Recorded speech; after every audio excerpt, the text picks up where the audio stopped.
Pemerintah Kabupaten Tuban pada tanggal 12 November 2014 menyelenggarakan resepsi hari jadi ke-721 Kabupaten Tuban yang dilaksanakan di Pendopo Krido Manunggal. Acara tersebut dihadiri oleh Bupati, Wakil Bupati, dan jajaran Forpimda beserta istri. Dalam acara ini hadir pula Kepala SKPD, Camat, pejabat eselon 3 dan 4 di lingkungan pemerintah Kabupaten Tuban, anggota DPRD, Kepala BUMN, BUMS, perbankan, kepala sekolah, tokoh agama dan tokoh masyarakat di Kabupaten Tuban juga turut hadir dalam acara ini.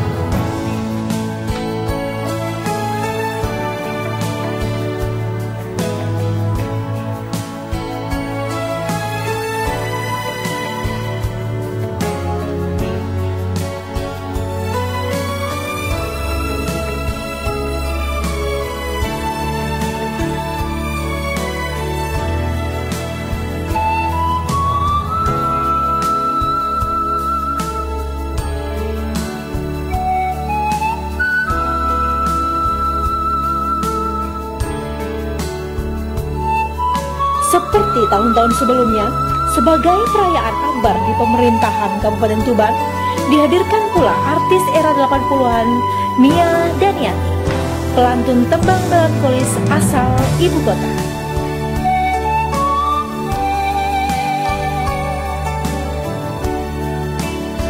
Dalam kesempatan ini juga diserahkan penghargaan bagi para juara Porkap 3 Kabupaten Tuban tahun 2014.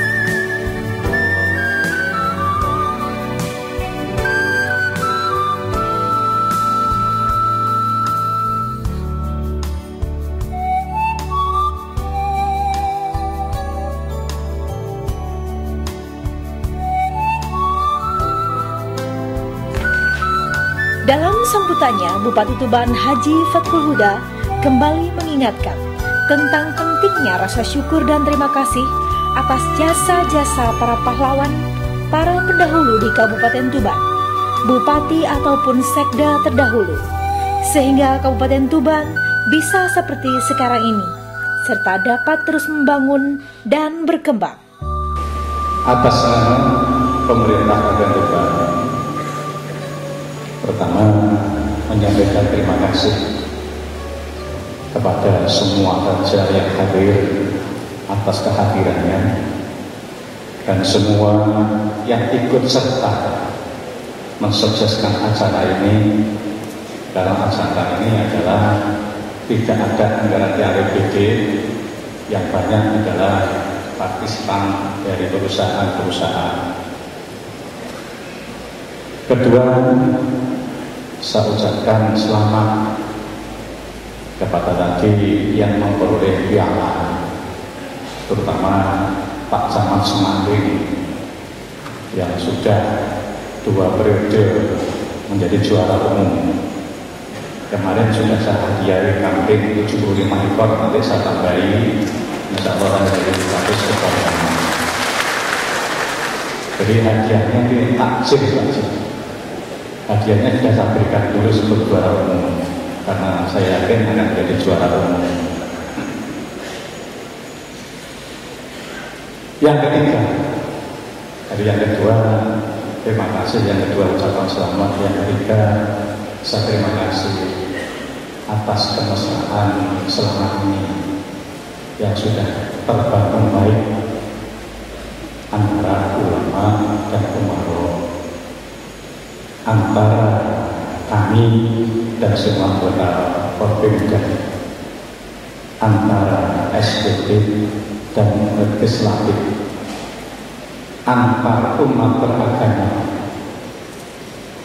antar SKPD, antar penjaga dan serta, dan dengan semua elemen masyarakat. Insya Allah sekarang ini semuanya harmonis. Kalau ada yang tidak harmonis itu bisa dihitung jari, termasuk malam hari ini yang luar biasa kehadiran Pak Joko Purnomo. Ini tepuk tangan untuk beliau, karena Tuban ini untuk kita, Tadi nggak ada beda-bedanya untuk Rasulullah. Beban itu untuk kita, harus kita tanggung bersama, kebersamaan ini. Dan dengan kebersamaan inilah maka kita memperoleh beberapa penghargaan baik regional maupun nasional. Bahkan pelayanan kinerja pemerintah daerah itu nomor 1 se-Indonesia itu banyak. Ini semua adalah buah dari kebersamaan. Dan juga yang kita peroleh itu bukan karena periode saja, seperti yang dikurangkan sana. Tidak mungkin dalam 3 tahun bisa menumbuhkan tumbuh-tumbuhan yang hijau. Kalau saya lihat mulai dari gedung Papa sampai ke Jalan Diponegoro. Kalau saya lihat mulai dari SMP 1, ini sampai sekolah, ini rasanya sejuk sekali. Karena pohonnya yang sangat indah, sehingga kesejukan pohon ini membuat kesejukan hati. Itu tidak mungkin kalau kita 3 tahun bisa mewujudkan itu. Ini adalah sebagai yang harus kita ingat-ingat, itu adalah jasa-jasa yang dulu sudah mengabdi di hutan ini, termasuk beliau Pak Wiranto, termasuk beliau Bu Parastuti, termasuk beliau Pak Soekarno. Ini tidak boleh kita lupakan bahwa kita ini hanya menerus, bahwa tanpa ada irisan dari bawah tidak mungkin kita memperoleh penghargaan Adipura Kencana. Memang penghargaan ini bukan satu tujuan. Prestasi ini adalah yang harus kita kejar, dan penghargaan itu sebagai motivasi supaya kita ini berprestasi. Kemudian harus kita sikapi, kalau sudah memberi penghargaan, kita itu harus bagaimana? Kita harus meniru Nabi Sulaiman. Nabi Sulaiman kekuasaannya meliputi bukan hanya manusia, dia bisa menguasai semua makhluk, bisa komunikasi dengan semut, gajah dan sebagainya, bahkan bisa menyatukan kerajaan yang besar waktu itu, yaitu kerajaan Ratu Bilqis. Tapi apa yang diucapkan oleh Nabi Sulaiman? Hada min fadli Rabbi liyabluwani asykuru am akfur. Ini semua adalah fadl dari Allah. Tidak pernah Nabi Sulaiman itu ngaku itu karyaku. Beliau dapat kembalikan ini adalah fadl Allah. Kita difadl oleh Allah untuk apa? Liyabluwani, yaitu untuk mencoba, untuk menguji kita. Kita masih bisa bersyukur atau kufur. Kalau kita menggagakan, membanggakan kita banyak prestasi-prestasi, itu namanya kita takabur. Sifat syukur jauh dari takabur. Kita syukuri sehingga kita bina terus-menerus, sehingga beberapa prestasi itu semakin tahun akan semakin lama. Inilah sikap Nabi Sulaiman. Dan Nabi Sulaiman sekalipun kekuasaannya meliputi semua makhluk di alam, 1% pun tidak pernah makan dari hasil kekayaan kerajaan. Beliau cukup menjadi produsen anyaman bambu yang digunakan sehari-hari. Meskipun sehari memotong 1000 unta, 1 cuil dari daging dan pernah masuk ke perutnya Nabi Sulaiman. Itulah yang harus kita contoh. Bapak Ibu sekalian yang saya hormati, dalam kesempatan ini saya akan menegaskan kembali bahwa khutbah ini adalah cipta Tumiwati. Ini kita mulai Pak Budi. Saya memberikan apresiasi dari sambutannya di kecamatan-kecamatan, tidak ada yang dalam kurung. Kita belajar memakai bahasa Indonesia, bahasa daerah sendiri. Jadi ini kadang-kadang saya juga keseliu Pak Budi. Kadang-kadang pencitraan itu apa ya? Kamu kan brand yang ikut serta partisipasi kan kadang-kadang kan apa gitu. Tapi karena tadi di pasaran, kalau yang bikin sambutan satu pun tidak ada yang dalam kurung bahasa asing. Ini hati-hati, beda keselip. Sempat kembali tentang citra Tuhan Buniwali. Saya sampaikan bahwa kita memasang citra Buniwali sama sekali bukan Islamisasi yang kami teruskan. Karena di Indonesia ini sudah pas, yaitu NKRI terdiri dari 17.000 pulau lebih. Tidak mungkin kita ini merubah NKRI. Ini sudah harus ada nanti. Lalu kenapa kita memberi citra Buniwali? Sudah banyak saya sampaikan alasan-alasan, namun malam ini kita tambah satu aja. Sesungguhnya apa yang dilakukan oleh para wali dalam kehidupan berbangsa, dalam kehidupan beragama, dalam kehidupan bernegara, dalam kehidupan bertetangga, ini adalah contoh untuk semua kami. Kalau diterapkan akan terbangun kondusif. Di antaranya adalah sifat toleransinya. Satu toleransi. Toleransi bukan berarti toleran. Kita mentoleransi segala kesalahan. Toleransi di sini adalah bahwa sesungguhnya kita ini punya kultur dan peradaban yang beda-beda. Satu anak saja kita ini beda. Saya ketemu di sini 3 Forbida, dan semuanya beda. Mulai Pak Kapolresnya, Pak Jebul, Pak Nyoman, beda dengan Pak Awam, Pak Ewan dengan Pak Ucu, beda lagi. Sama juga dengan ketua pengadilan dan semuanya beda. Ini baru di forum yang sangat kecil ini. Maka di sini supaya selalu bisa kondusif, tidak ada jalan lain adalah harus ditanamkan sifat toleransi. Toleransi inilah yang diajarkan oleh para wali yang sering kita kenal dengan bahasa kasar. Para wali itu bisa melestarikan kearifan lokal. Kalau di Indonesia, terutama di Jawa ini adalah sebelumnya sudah ada agama besar, yaitu agama Hindu-Buddha. Di situ sudah mengangkat yang namanya hiburan wayang. Ini adalah kearifan alam, kearifan lokal.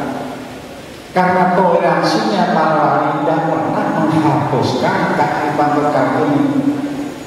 Bahkan kearifan lokal ini diisi hal-hal yang negatif dan sampai sekarang bisa dilestarikan.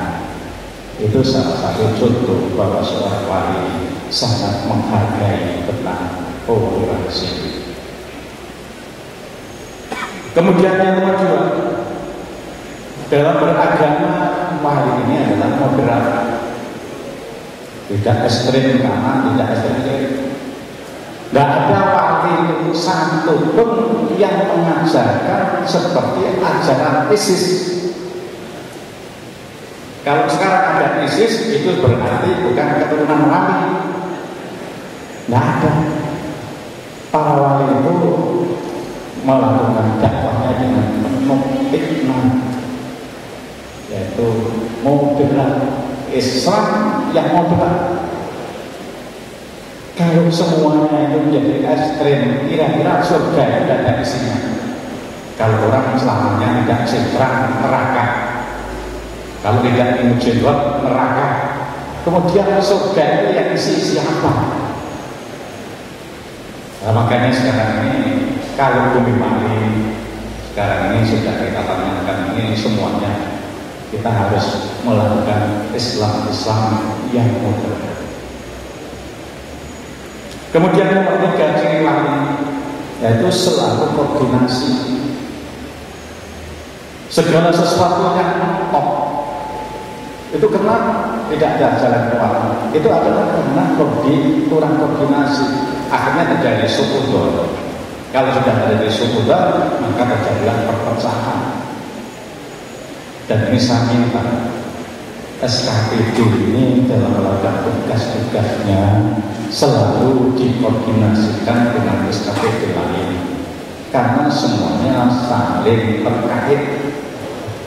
Saat berjodoh sekarang ini yang paling meresahkan adalah tambah liar, tambah lengkap. Itu jangan saling melempar. Satpol PP melempar urusannya pertambangan melempar ke Satpol PP. Ada lagi kalau urusan miras dilempar lagi kepada perizinan yang maksudnya tidak perlu dikeluarkan izin. Hal yang semacam ini bukan sifat kawali.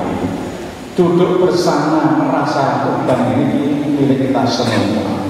Alam ini harus kita jaga kelestarian. Duduk bersama bagaimana ini bisa diselesaikan. Saya kemarin juga instruksikan bahwa Dinas Pertambangan harus mengoptimalkan PTD-nya. Kalau PTD itu siap, saya yakin tidak akan ada tambah liar.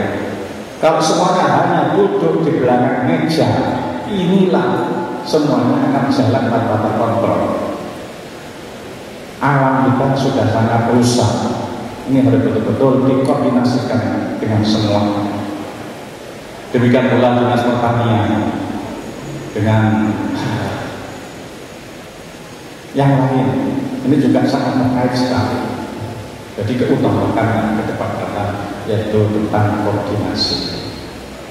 Nomor 4 yang terakhir yaitu menerapkan keadilan. Adil itu bukan sama. Adil adalah proporsional. Pembangunan ini harus dinikmati oleh semua orang. Jangan ada satu sisi menikmati mulusnya jalan, tapi satu sisi ada orang yang menderita, yang dia berbaring di atas bed tahunan, tidak pernah kita peduli. Maka saya instruksikan nanti untuk menyusun PPD yang akan datang. Didata semuanya orang yang cacat seumur hidup. Itu memang jumlahnya banyak kalau dihitung dari personil lebih dari 100. Tapi itu sangat kecil sekali kalau dibanding jumlah anggaran untuk membangun infrastruktur. Apa tega kita ini menikmati jalan yang mulus, tapi satu sisi orang yang cacat permanen ini berbaring di atas, ambil dia untuk makan saja menunggu kasih saja tempatnya. Kita ini rasanya sangat tidak manusiawi kalau mungkin jumlahnya itu paling banyak 3 miliar sudah cukup semua untuk biaya hidup setiap tahunnya. Dibanding infrastruktur kita cuma 250 miliar. Kenapa yang 2 miliar saja? Ini namanya kita terapkan keadilan. Inilah yang saya harapkan, dan ini yang disampaikan hanya ini, mohon maaf atas kurangnya, dan saya mohon Pak Bupati ini, Pak Jindarto menyampaikan 1-2 buah kata. Tidak usah yang terhormat. Kalau yang terhormat itu kan makan waktu sampai 5 menit untuk Pak Haji Darto. Wassalamualaikum warahmatullahi wabarakatuh. Assalamualaikum warahmatullahi wabarakatuh. Karena sudah ada pesan tidak ada yang terhormatnya, maka 5 menit saya harus disiplin 5 menit. Ada 3 poin. Yang pertama, saya merasa bangga dan bersyukur tidak ada kehadiran lagi bahwasanya saya berdiri di sini suatu pendopo yang indah terbesar seluruh Jawa Timur. Alhamdulillah. Pada waktu saya dulu itu masih gelap. Jadi sekarang ada kemajuan. Dan Tuban kelihatannya ada kemajuan yang luar biasa. Ini jadi kebanggaan saya. Saya keliling Jawa Timur, Sengrat Pendopo inilah yang terindah dan termegah bagi saya. Apa yang diucapkan disampaikan oleh Pak Bupati yang notabene sebelum beliau jadi bupati pun hati saya sudah jadi bupati seperti beliau. Karena segala sesuatu yang menyangkut dengan apa yang terjadi baik dalam hubungan manusia horizontal atau vertikal, saya selalu berkoordinasi dengan beliau. Zaman dulu pada waktu saya jadi Ndoro Kanjeng. Zaman dulu masih Ndoro Kanjeng, kalau sekarang kan bupati. Tapi beliau sampai sekarang pun hubungan kami dengan beliau tidak bisa lepas. Jujur saya demikian. Dan kalau ketemu beliau, saya tidak lupa meremet tangannya, tak remet-remet gitu, karena gemes.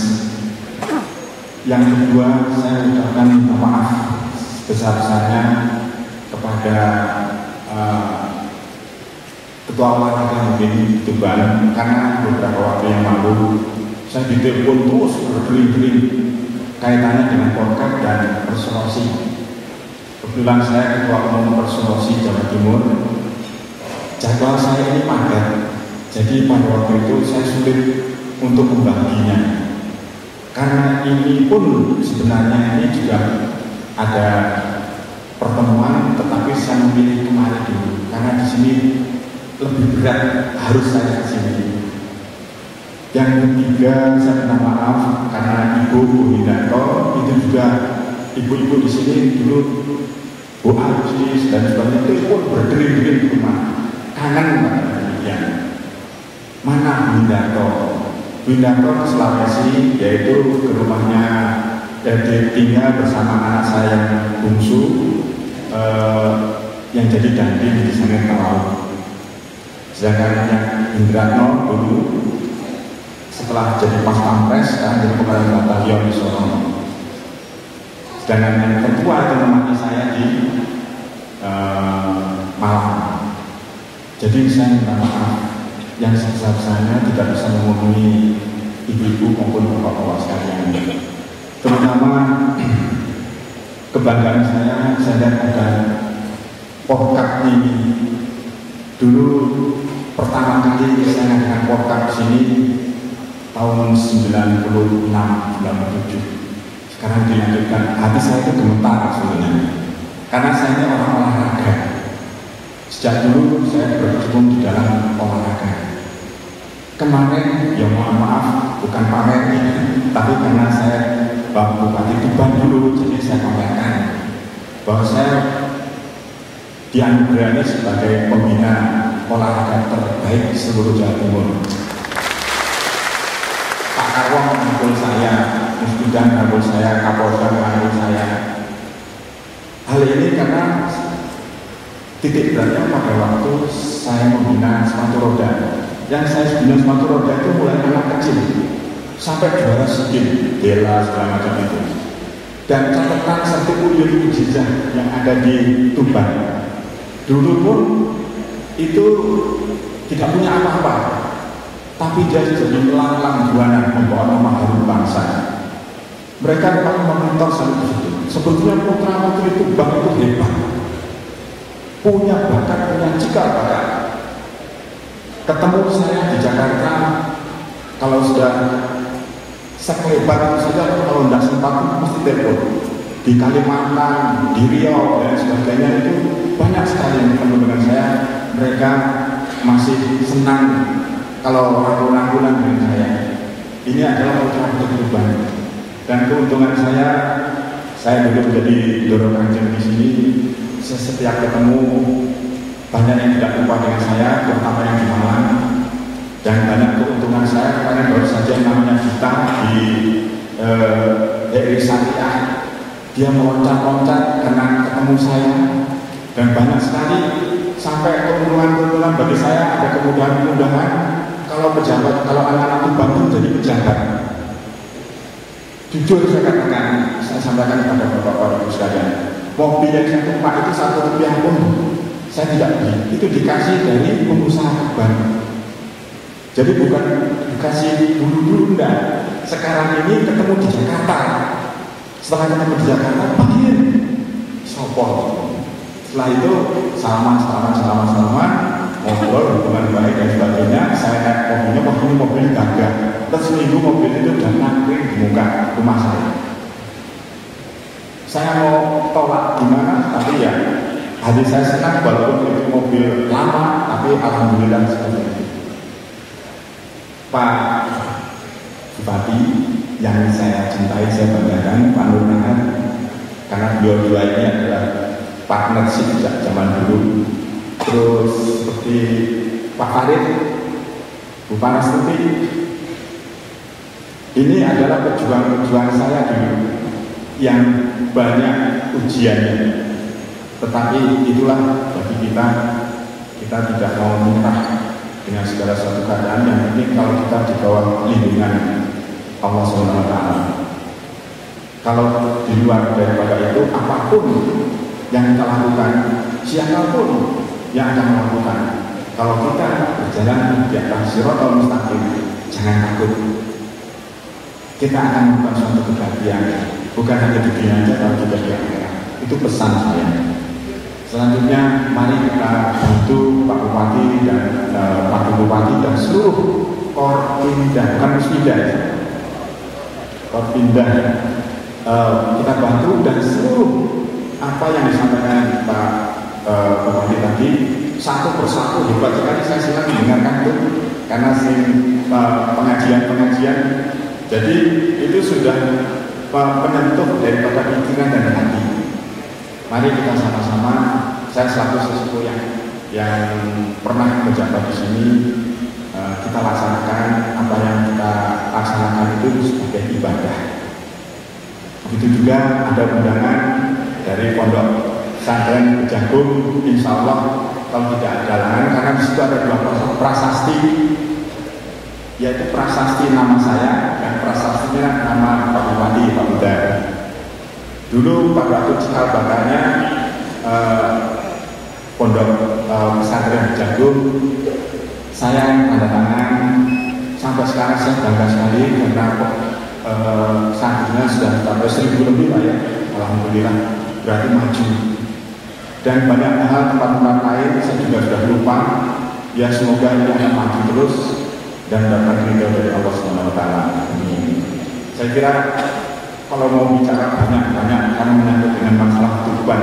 Tuban itu adalah pantura zaman dulu daratan Jepang, dan pantai utara ini dengan lagu-lagu saya yang mana beberapa waktu yang lalu aransemen yang saya nyanyikan lagu itu Pak Broto sudah meninggal dunia. Saya baru dengar berita innalillahi wa inna ilaihi raji'un. Itu adalah membantu saya menciptakan lagu-lagu Tuban. Mungkin masih ada yang bawa kaset. Sampai sekarang pun orang Tuban yang di Malang masih membawa ini. Pak, ingatkah kami? Terasa sejuk merasuk jiwa, pandangan matamu bergejolak, malu-malu dalam bersama, ketika pertama aku berjumpa. Oh, ya, oh ya. Dulu yang saya buat dengan penari-penari kita, separuhnya itu dari ibu-ibu Polres yang sering bergaul dengan saya di sini, sanggar itu. Saya bangga dan mudah-mudahan akan timbul terus, berangkat terus, dan maju terus.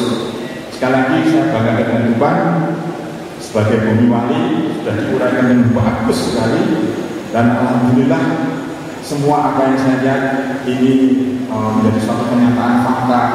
Dan dengan segala penghargaan yang ada sampai sekarang bisa mempertahankan Tuban adik mendapatkan adik kurang bencana. Kalau tidak salah yang pertama dulu waktu saya ya Pak ya, yang adik kurang bencana, saya pasang adik kurang bencana, tapi sekarang dilanjutkan, alhamdulillah adik kurang bencana Saya kira mudah-mudahan segala sesuatunya nanti apabila kita mau berbuat yang terbaik untuk negeri ini, tentunya segala sesuatu apa yang diciptakan NKRI dan sebagainya itu akan tercapai atau bisa dipertahankan.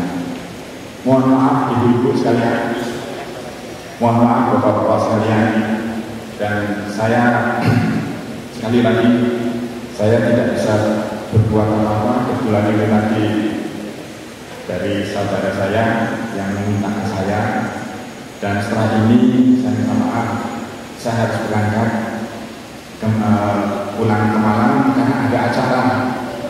Besok pagi-pagi sekali sudah ada acara. Sebenarnya ini tadi saya ada acara dengan Jenderal Pandi, tapi saya kenal jenderal-jenderal itu kalah dengan Jenderal Fathul Huda. Saya datang ke sini karena tujuan ini adalah kenangan indah bagi saya. Besoknya saya masih ada acara karena makin banyak bencana, kekeringan, gunung turun dan sebagainya, saya makin banyak acara. Karena saya aktif di PNI Jawa Timur. Dulu saya wakil ketua, sekarang bukan wakil ketua karena ketuanya Pak Imam Utomo, tetapi lebih sibuk karena bagian SDM, bagian pelatihan, dan bagian pendidikan. Jadi keliling Jawa Timur. Kalau ada bencana seperti yang lalu, Gunung Teluk, itu tidak lereng-lereng. Gunung Merapi saja saya menghadapi kabut-kabut Merapi. Itu adalah tugas dan kesenangan saya kalau kita tuh bergaul dengan hal-hal yang bersifatnya pertolongan. Gunung Teluk yang lalu baru saya bikin jalan 1 bulan setelah itu dikentang dengan lahan ini habis. Itu kasihan saudara-saudara seperti saudara-saudara seperti itu. Oleh karena itu saya mohon PNI di Jawa Timur, di Tuban khususnya, harus bisa secara operasional harus lebih aktif lagi. Kalau perlu adakan latihan-latihan. Pak Merdiko, Pak Merdiko itu ketuanya sering hadir Pak Merdiko. Mohon maaf sekali lagi, terima kasih. Bila taufik kali-kali. Wassalamualaikum warahmatullahi wabarakatuh.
Assalamualaikum warahmatullahi wabarakatuh. Selamat malam Bapak dan Ibu Bupati beserta Bapak Wakil Bupati beserta Ibu serta jajarannya dan Bapak-bapak dan Ibu-ibu pejabat di Tuban ini. Selamat malam. Saya mengucapkan selamat ulang tahun untuk Kota Tuban yang ke-721. Semoga Tuban tetap jaya. Kalau nggak salah Tuban ini terkenalnya kota apa ya? Kota wali, dan terkenalnya sekarang ini teladan ya, kota teladan ya Ibu ya? Ya Pak, mohon izin kota teladan atau kota wali. Saya mohon izin, saya sudah lama tidak kesini. Waktu itu saya kesini masih muda-muda, jadi sekarang ini sudah lupa bagaimana keadaan di sini. Saya senang sekali malam ini diundang ke sini karena mengenang masa-masa muda saya. Dan kebetulan ada requestnya lagu saya Ibu. Ibu nggak apa-apa Ibu? Mohon izin Ibu nggak apa-apa? Kalau bapaknya, kalau saya nyanyi lagu-lagu saya tidak apa-apa? Mungkin ada yang tahu lagu saya. Barusan itu lagu saya Pola Segalanya waktu saya umur 18 tahun. 18 tahun saat itu baru pertama kali saya mempunyai uang banyak. Saya mendapat bonus mobil, rumah, alhamdulillah saat itu. Terus sampai beberapa album, sampai berapa puluh album ya, 40 album lebih, alhamdulillah. Dan sebetulnya saya ingin menyanyikan lagu saya. Mungkin ada Bapak dan Ibu juga tahu lagu ini. Lagu ini pertama kali saya nyanyi tahun berapa ya? Tahun 89 kalau tidak salah. Lagu ini berjudul Aku Tak Ingin Dimadu.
hati